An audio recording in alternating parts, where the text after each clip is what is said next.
top military personnel. Although originally scheduled for late October, it was moved up unexpectedly. One of these doomsday planes was on the scene of the Pentagon strike. Now to one of the eeriest moments amid the carnage of 9/11, a mysterious plane was seen flying right over the president's residence. Even some CNN staffers saw it. To this day, it has never been officially explained. Tonight, Chief National Correspondent John King has new details about this great 9/11 mystery. Today, 6 years after 9/11, the mystery endures about just what happened in the skies over the White House that terrible day. A plane flew right over it, but why, and what was it? It appeared overhead just before 10 a.m., a four-engine jet banking slowly in the nation's most off-limits airspace. About 10 minutes ago, there was a white jet circling overhead. Now, you generally don't see planes in the area over the White House. That is restricted airspace. Two government sources familiar with the incident tell CNN it was a military aircraft, but say the details are classified. This comparison of the CNN video and an official Air Force photo suggests the mystery plane is among the military's most sensitive aircraft, an Air Force E-4B. Note the flag on the tail, the stripe around the fuselage, and the telltale bubble just behind the 747 cockpit area. The E-4B is a state-of-the-art flying command post, built and equipped for one reason: to keep the government running no matter what, even in the event of a nuclear war. The reason it was nicknamed the Doomsday Plane during the Cold War. They exercise this type of thing all of the time, and they simply don't talk about it. So it doesn't surprise me that they are very closed-mouthed about it. Ask the Pentagon, and it insists this is not a military aircraft, and there is no mention of it in the official report of the 9/11 Commission. But 6 years later, the Pentagon, the Secret Service, and the FAA all say they, at least for public consumption, have no explanation of the giant plane over the president's house, just as the smoke began to rise across the river at the Pentagon.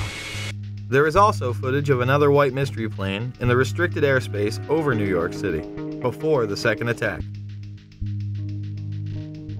And as the second plane strikes the World Trade Center.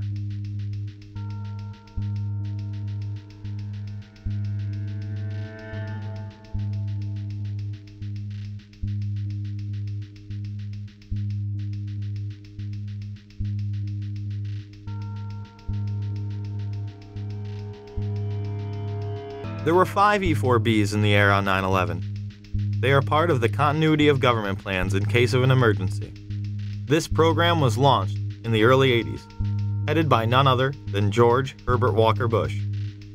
Was being made to consolidate continuity of government programs across several major departments of the government under one office, which turned out later to be called the National Program Office. As I understood it, this office fell under the jurisdiction of the Office of the Vice President. Then Vice President George Bush was the first in charge. On 9/11, this program was put into effect. This next one happens a lot these days. It seems like a story that is both reassuring and scary at the same time. This morning we learned that the Vice President wasn't the only one sent to an undisclosed location on September 11th, that an entire backup government was and is still there and may be there for as long as anyone now at least can imagine. Traveling in Iowa, the president for the first time discussed a secret ongoing operation designed to keep the federal government running if Washington is paralyzed by a terrorist strike. I still take the threats that we receive from Al-Qaeda killers and terrorists very seriously. The operation was first reported by the Washington Post and confirmed to CNN by several administration officials.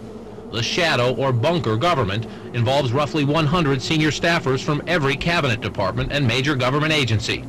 Operates primarily out of 2 secret bunkers in the eastern United States, and is charged with running the executive branch if communication with Washington is severed. The secret plan took shape in the minutes and hours after the September 11th strikes, as Mr. Bush took a cautious route back to Washington. And now, nearly 6 months later, administration officials are scrambling to get more telephone lines and high-tech computers into these secret bunkers. And at least one member of the Bush cabinet is being kept out of Washington at all times, under heavy security, just in case this so-called shadow government is activated and needs a leader. Despite it being on television and in numerous papers, most people continue to deny that a shadow government even exists. Now what if I told you that Dick Cheney was the reported head of this group on the day of 9/11? President Bush cracked jokes about it at a prime rib dinner. The vice president has been moving among secret locations to provide continuity of government. A year ago, Dick was running the country, Bush said. Today, he lives out of a little suitcase. Cheney has been part of the succession program since its inception. To reduce the possibility of decapitation, the National Program Office was directed to create a new program to assure the continuity of government. It was known as the Presidential Successor Support System, or PSQ. Dick Cheney, Edwin Meese, Chip O'Neill, and Dick Thornburg all have been in the line of succession by virtue of their offices, but our sources say the NPO gave them additional responsibilities under the new system. Cheney would arrive at the emergency center before the Pentagon was attacked. Shortly after 9:30 a.m., the president's national security team is in the Situation Room, a secure communications center in the basement of the West Wing. Vice President Dick Cheney is there, along with National Security Advisor Condoleezza Rice. I arrived at the PIOC at about 9:20 a.m. I was made aware of it during the time that the airplane coming in to the Pentagon. There was a young man who would come in and say to the vice president, the plane is 50 miles out, the plane is 30 miles out. And when it got down to the plane is 10 miles out, the young man also said to the vice president, do the orders still stand? And the vice president turned and whipped his neck around and said, of course the orders still stand. Have you heard anything to the contrary? The flight that came into the Pentagon. Yeah. When you arrived at 9:20, how much longer was it before you overheard the conversation between the young man and the vice president saying, does the order still stand? It's probably about 5 or 6 minutes. So about 9:25 or 9:26. The 9/11 Commission would cover this up by saying Cheney did not arrive in the emergency operating center until more than 15 minutes after the Pentagon strike. Many of the same people involved in the shadow government benefited the most from the war on terror.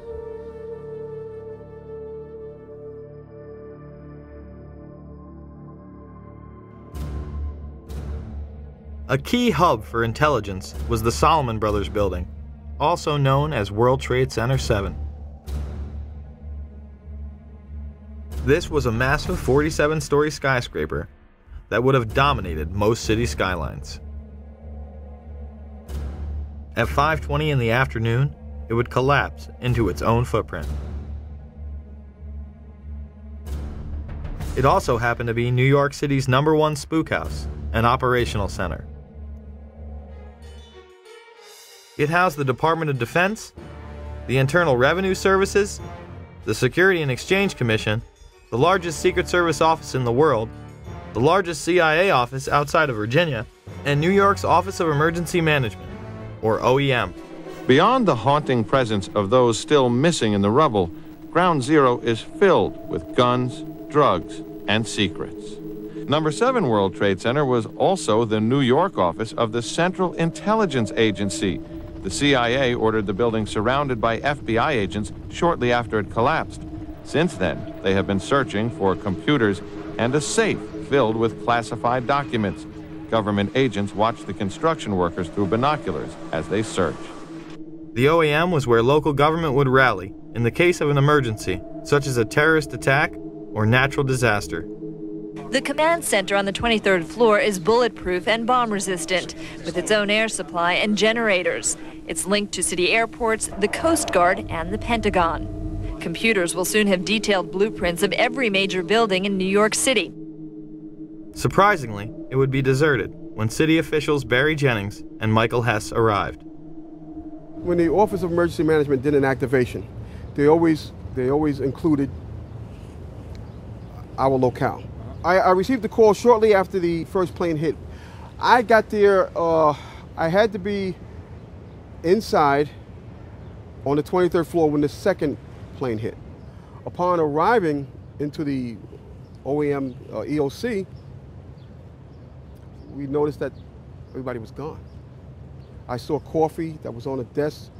Still, the smoke was still coming off the coffee. I saw half-eaten sandwiches. And only me, Mr. Hess, was up there. After I called several individuals, one individual told me that to leave and leave right away. Both would go on network television on 9/11 and make the claim they experienced explosions inside the building as they tried to evacuate. I'll give you a live picture down Church Street.